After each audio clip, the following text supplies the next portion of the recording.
Olá pessoal, tudo bem? Na aula de hoje, nós vamos iniciar nosso capítulo 4, Nutrição e Digestão. Vamos lá? Bom, para a gente iniciar, a gente precisa saber o que é o alimento. Né? Inicialmente, a gente procura o alimento toda vez que a gente quer satisfazer nossa fome. O alimento ele vai ser um material que vai fornecer nutrientes. Esses nutrientes eles são essenciais para manter a vida do organismo. Então, nossas células, elas dentro do metabolismo, elas precisam de energia. Então, esses nutrientes, eles vão ter, inicialmente, uma composição química e uma função. Cada nutriente diferente, né, vai ter uma função diferente. Eu posso comer um alimento que tenha maior quantidade de nutrientes que sejam, tragam benefício para o meu organismo, e posso, ao mesmo tempo, ingerir um alimento que tenha a menor quantidade, né? E essa composição química, ela está envolvida em vários processos no organismo humano. Então, né, nós temos lá, inicialmente, o primeiro nutriente que a gente vai trabalhar é o carboidrato.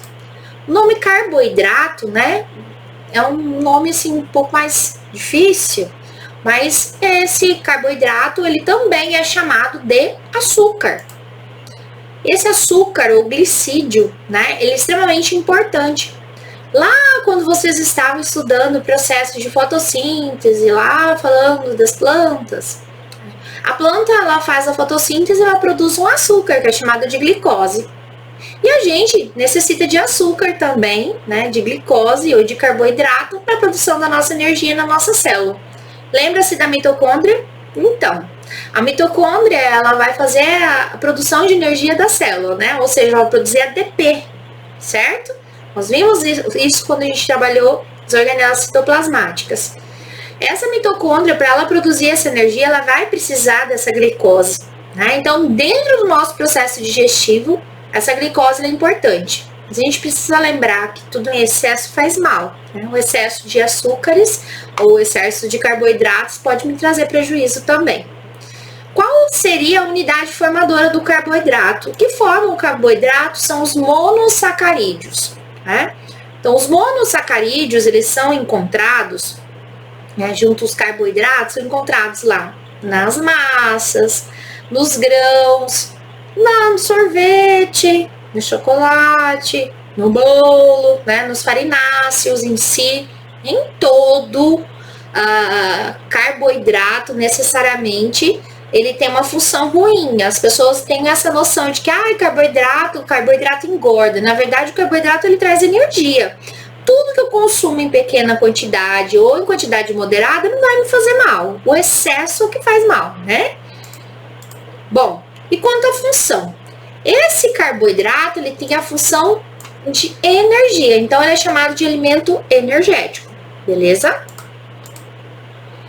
Como que funciona esse processo de digestão, né? A gente vai imaginar lá que uma longa cadeia de carboidratos ou de monossacarídeos são mais difíceis para serem digeridos.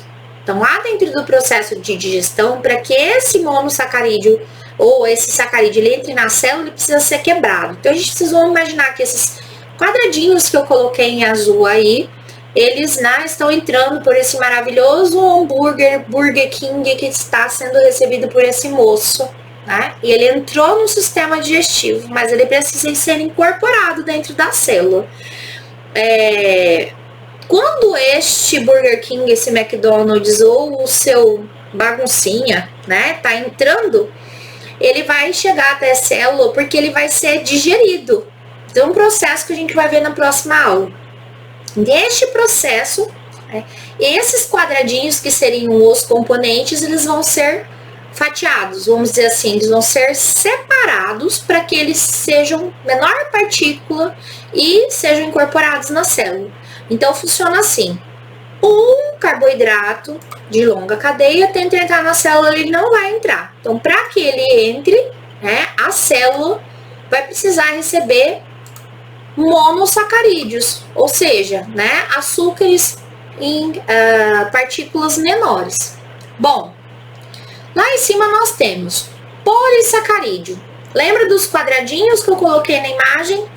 Esses quadradinhos representam vários monossacarídeos. Então, o polissacarídeo, ele vai ser o carboidrato que tem muitos, né, monossacarídeos. Cada quadradinho desse é um monossacarídeo. Então, se é poli, são muitos monossacarídeos. Dentro desse exemplo aí, nós temos dois. O amido e a celulose.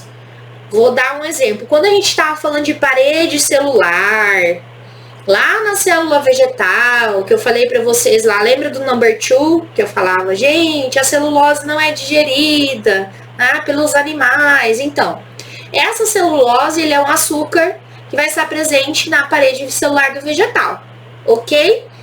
O amido também. O amido, a gente costuma comprar lá no supermercado amido de milho, popularmente conhecido, tem uma marca aí que é a Maizena. Não tô fazendo merchan pra ninguém não, tá? Mas o amido de milho, a farinha, né? Ele é um açúcar de reserva, tá, do vegetal. Nós também temos esse açúcar de reserva, que é um polissacarídeo, que é o glicogênio, tá? É um outro exemplo de reserva animal. Você lá come Burger King, McDonald's, batata frita, macarrão, arroz em excesso, você vai armazenar em forma de um polissacarídeo que chama glicogênio. Mais à frente a gente vai falar sobre esse armazenamento. Na segunda ali, nós temos um disacarídeo. Disacarídeo, lembra 2. Então, eu tenho 2 monossacarídeos, né? O exemplo, nós temos a lactose, a sacarose e a maltose. A sacarose é aquele açúcar que a gente usa de cristal, né? Açúcar de cozinha mesmo, que deriva da cana-de-açúcar. Lactose é um tipo de sacarídeo que é presente no leite, tá? Maltose vem do malte. E os monossacarídeos, que são essas unidades formadoras aí, que eu tenho um sacarídeo, como exemplo, a gente tem a glicose, que a gente absorve, e a frutose. Vou fazer uma comparação. Quando você vai se alimentar, né, lá na sua casa, você chega da escola, brocado, né, com a fome que parece que vai comer um boi. Se você pegar um prato de macarrão, você pode comer uma pratada de macarrão, 2 pratadas aí, demora um tempo para você sentir saciado. Você vai comer uma maçã. Se você comer uma maçã, você vai sentir saciado mais rápido. Por que isso acontece? Vamos observar a diferença. Será que o amido que está presente nesse macarrão, né, ele é um polissacarídeo? Será que ele vai ser absorvido mais rápido na célula? Fica a pergunta. Não, né? Contrapartida, você vai falar, professora, eu não sobrevivo de maçã, né? Eu posso comer outras coisas. Sim, claro. A gente está fazendo uma comparação. A absorção dos monossacarídeos é mais rápida, né? Então, no caso da frutose aí, a gente tem uma disponibilidade mais rápida.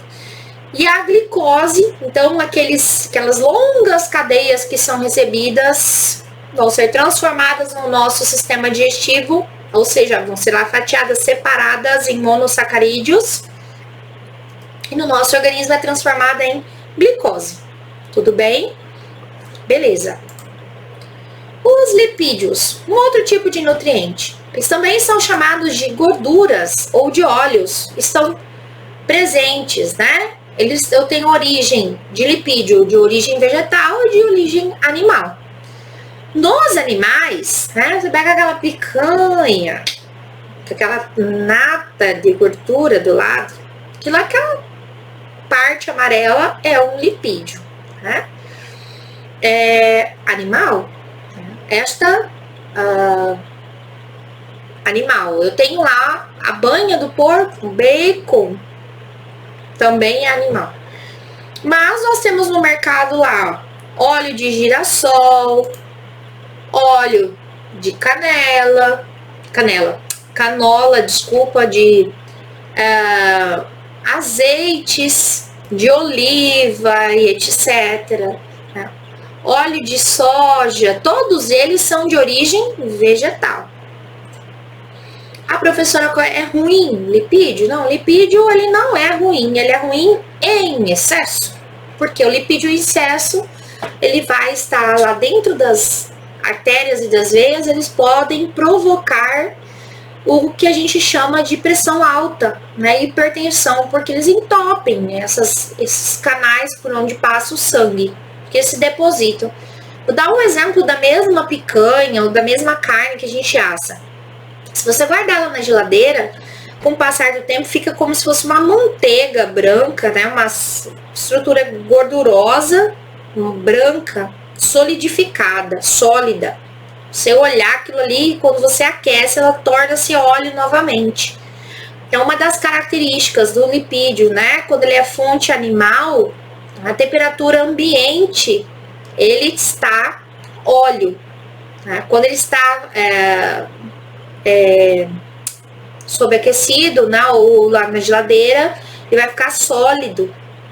E na temperatura mais aquecida lá, ele vai estar em formato líquido. E o que acontece? Na temperatura do nosso corpo normal, ele solidifica e vai entupir a veia. Então, esse lipídio em excesso ele pode ser prejudicial. Né? Existem os lipídios que são um pouco mais favoráveis, né, na nossa alimentação. Ele tem função energética e aí a gente precisa usar. Necessariamente é bom consumir castanhas, né, que vão ter esses tipos de lipídio. O azeite é ótimo, certo? Nem tudo, como eu disse, né, vai fazer mal. Eu preciso lembrar que não pode ter excesso. Os lipídios, eles são importantes quando a gente fala de constituição da membrana plasmática. A membrana plasmática, ela tem uma constituição que a gente chama de lipoproteica. O que significa isso?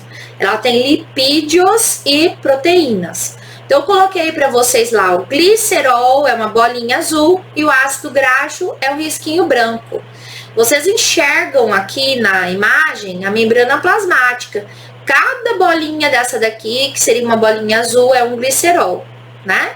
E aqui, um ácido graxo. Além disso aqui, a gente vai ver que depois essa estrutura aqui é a proteína. Então, ela tem constituição de lipídios e de proteínas. Lipídio, então, ele é estrutural, ele faz parte do nosso organismo. Como que eu vou deixar de consumi-lo? Preciso consumir moderadamente, ok? Proteínas. As proteínas, a unidade formadora dela são os aminoácidos, né? Os aminoácidos, eles são essenciais. Né? Novamente, a gente tem a mesma situação do lipídio, né? Eles são importantes, tem em torno de 20 aminoácidos e eles são fundamentais porque os aminoácidos são essenciais para a formação estrutural do nosso corpo. A gente tem proteína lá dentro do nosso músculo, né? A gente tem proteínas quando nós estamos falando da membrana celular, que a gente acabou de falar que a proteína tem função extremamente importante. A gente viu que a membrana ela faz esse controle de entrada e saída de substâncias, e a gente já vai ver por que a proteína é importante. Né? E onde que são encontrados? São encontrados nas carnes, no ovo, no leite, nos derivados do leite. Carnes, aí eu falo na carne branca, no peixe, e aí a gente tem proporções diferentes, tá? De acordo com o tipo de alimento, eu tenho proporções de proteínas diferentes, ok? Qual a função dessas proteínas? Elas são alimentos com nutrientes construtores. É um alimento construtor também chamado de plástico, porque é construtor. Ela que vai constituir nosso organismo. Então, se a gente pensar lá na membrana plasmática, a membrana plasmática faz parte da nossa estrutura celular do nosso corpo, do nosso tecido e etc, né? Bom, só pra gente entender aqui, deixa eu abaixar aqui um pouquinho. Nós temos o aminoácido. O aminoácido é o quadradinho vermelho, ok? Aí vocês acompanhem comigo aqui que eu tenho lá um aminoácido que é o A, o outro que é o B, deixa eu voltar aqui, A, B, C, cada um desses é um aminoácido. Aqui embaixo a gente tem uma organização. C, B, E, G, D, E, C, I, A, E, H e F. Isso aqui é uma proteína. Se eu mudar a ordem desses aminoácidos, eu altero o tipo de proteína. Certo? Então, que vai acontecer? Eu tenho os mesmos aminoácidos em sequências diferentes. Agora ele virou I, C, G. Então, o que a gente vai entender? São 20 aminoácidos essenciais, mas eles, de acordo com a posição que eles ocupam, eles vão produzir proteínas diferentes, ok? E aí, lá na membrana plasmática, a gente tem a proteína aqui em cima, né? Que é essa mesma aqui, ó. Lembra do lipoproteico, né? Ácido graxo, né? Camada lipídica. E aqui a gente tem a proteína. A proteína, ela é extremamente importante porque ela vai fazer a produção de enzimas que vão ser catalisadoras. Coloquei esse carinha aí correndo na bicicleta justamente por conta disso. O catalisador, ele vai fazer o quê? Ele vai acelerar o processo. Que processos? Vários processos no nosso organismo. Um dos processos é o de digestão, e aí a gente tem uma proteína, um esqueminha, aqui a gente tem a proteína, a membrana plasmática lipoproteica, porque ela tem essa proteína. O que está acontecendo aqui? A substância que está lá fora da célula ou dentro da célula, ela vai passar por essa proteína. Ela está fazendo esse processo, ela facilitando o processo de entrada e saída de substâncias, ok? Bom, a água também é um nutriente, né? A gente precisa dizer que a água é essencial. Todo mundo faz greve de fome, mas ninguém fez greve de água. Por quê? Porque greve de fome, você, dependendo da tua reserva energética, lá se for um pouquinho mais gordinho, né, peixudinho, você consegue aguentar, tipo, professor aqui, né, aguenta um pouquinho mais sem comer. E você vai sentir fome e tal, mas você tem uma reserva, né? E já no caso da água, a água demora 72 horas, o organismo não consegue viver sem água. A partir de 72 horas, ele começa a sofrer, e às vezes a pessoa chega a óbito, né?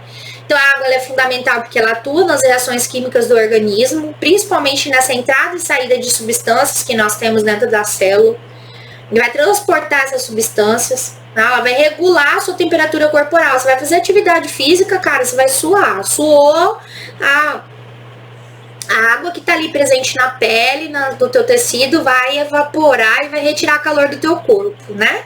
Aquela situação que eu citei quando estava falando de tecido epitelial, suar frio, né? O que é aquilo lá? Suou demais excessivamente, a fazer a pizza debaixo do braço lá. Por que isso acontece, né? Por causa do processo justamente, que a evaporação do suor retira calor do corpo, né? E para isso a gente usa água. Um outro processo que a gente também perde água para a urina. A urina, ela é um componente do sistema, uma excreta, né?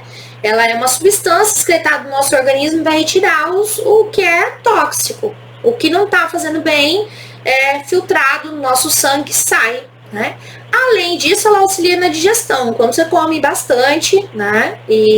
Ou não come pouco, enfim, mas você tem uma ingestão de água adequada, ela auxilia no processo de eliminação das fezes, né? Facilita o processo de eliminação do number 2, certo? Como nós podemos repor essa água? Facilmente tomando água. Mínimo 1,5 litro, 2 litros de água por dia, né? O mínimo seria 2 litros, para dizer que estamos bem hidratados. Sais minerais. Sais minerais são encontrados, né, nos alimentos, principalmente nas frutas, nos legumes e nas verduras, mas a gente tem sais minerais também na água, um exemplo. Mas nós temos inicialmente o cálcio e o fósforo, eles vão formar os ossos, né? Quem faz atividade física, atleta, deve ter passado por algum momento que sentiu cãibra. A cãibra, ela é uma deficiência lá no músculo de cálcio, né? Faz a contração muscular. Então, a gente encontra esses dois tipos de nutrientes lá dentro dos laticínios, nos ovos, nas hortaliças, principalmente os vegetais verdes escuros, tá? É um nutriente regulador. Todos os sais minerais do nosso corpo vai regular o nosso organismo. A gente vai ver outros tipos. O sódio, o potássio, o cloro vão influenciar no volume de água. Vou dar um exemplo. Se você comer alguma coisa muito salgada, você vai passar o dia inteiro tomando bastante água. Por quê? se entra muito sal, né, a gente tem uma necessidade maior de entrada de água. Então, o nível de água no organismo é regulado também dentro da célula. A célula, quando ela está muito cheia de água, se tem sal fora, dá um exemplo do tomate, só para você entender. Se você picar um tomate e jogar o sal em cima, o tomate ele vai murchar. Por quê? Porque ele perde água, a célula dele perde água para o ambiente. No nosso corpo também funciona assim, tá? Então, esses sais eles vão atuar nesse processo, até no transporte de água através do sangue. O ferro é um outro tipo de sal mineral que vai atuar lá na pigmentação da hemoglobina. Lembra da aula de tecido sanguíneo? Então, essa hemoglobina, ela, junto com esse ferro aí presente no nosso alimento, que a gente viu lá também que está presente no Nescau, no fígado, em outros, no leite, etc., né? Na carne vermelha, esse ferro, ele vai facilitar o carregamento do oxigênio. Ou seja, ele ajuda com que essa hemácia, que é essa célula que eu coloquei a figura aí para vocês, ela faça esse transporte de gases no nosso organismo. E a deficiência de ferro vai causar a anemia, que a gente já conversou sobre ela. Um outro tipo de sal mineral que também a gente encontra no sal de cozinha hoje, né, é o iodo. E aí eu coloquei essa figura ali em cima para vocês, uma foto e uma figura mostrando a tireoide. Descobriu-se que o iodo, ele regula o funcionamento da tireoide. E a falta, né, desse iodo no nosso organismo causa uma doença chamada de bócio ou papo, que nada mais é do que a tireoide, ela fica desregulada e ela aumenta de tamanho. Então a pessoa fica com o pescoço, como vocês estão vendo aqui, né? Esse seria o bócio. Se a gente consumir o sal de cozinha, né, quando você vai consumir o sal, tá escrito lá, sal marinho iodado, que significa que ele recebeu iodo, tá? Um outro tipo de sal mineral é o flúor. O flúor vai participar na formação dos ossos e dos dentes. Por conta disso, hoje no tratamento de água, ele já é adicionado para facilitar ou evitar que a população tenha cárie. Mas a gente encontra também no creme dental, né? E na maioria dos alimentos a gente também tem o flúor presente. Bom, a tarefa de vocês de hoje são as atividades interativas do capítulo 3, né? Página 71, troca de ideias. Vocês vão desenvolver essas atividades no caderno de vocês. Lembrem-se, capricho é fundamental. Coloque a data e o título da atividade, certo? Copie a pergunta e insira a resposta. O gabarito de vocês vai estar disponível no portal EDB, certo? Daqui a exatamente uma semana, ok? Beijos, fiquem com Deus e até a próxima aula.